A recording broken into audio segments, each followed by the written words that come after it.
রাত থেকে বৃষ্টি শুরু হয়েছে, সারা রাত বৃষ্টি পড়েছে। সকালে ঘুম থেকে উঠে দেখি সেই বৃষ্টিই পড়ছে।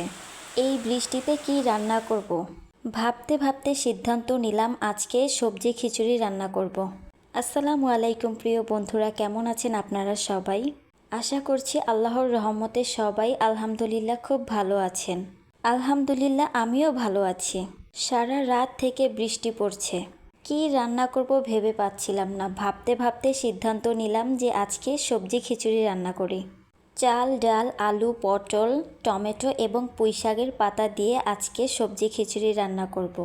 চাল, ডাল, সবজিগুলো দেওয়ার আগে আমি আদা, রসুন এবং জিরা, গরম মশলা সব কিছু একসাথে বেটে পেঁয়াজের সাথে ভালো করে ভেজে নিয়েছিলাম। তারপর গুঁড়ো মশলা যা যা লাগে সেগুলো দিয়ে মশলাগুলো ভালোভাবে কষিয়ে তারপর কিন্তু চাল, ডাল আর সবজিগুলো দিয়ে ভালোভাবে কষিয়ে নিয়ে এখন কিন্তু পরিমাণ মতন পানি দিয়ে দেব।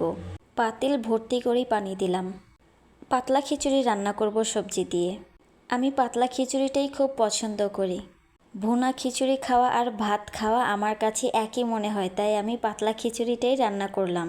খিচুড়ি তো আর এমনি এমনি খাওয়া যাবে না, খিচুড়ির সাথে কিছু তো একটা লাগবেই, তাই ভর্তা বানাবো। এই শুটকিটাকে আমরা ফেওয়া মাছের শুটকি বলেই জানি। আপনারা কে কী নামে জানেন আমি সেটা জানি না। শুটকি, শুকনা মরিচ, পেঁয়াজ, রসুন ভালোভাবে ভেজে নিয়ে ভর্তাটা আমি তৈরি করে নিলাম। কেমন হয়েছে ভর্তাটা? গরম গরম খিচুড়ির সাথে ভর্তা খুব ভালোই লাগবে। যাই হোক প্রিয় বন্ধুরা, আমার ভিডিওটা যদি আপনাদের কারো কাছে একটুও ভালো লেগে থাকে তাহলে অবশ্যই একটা লাইক এবং কমেন্ট করে আমাকে জানাবেন।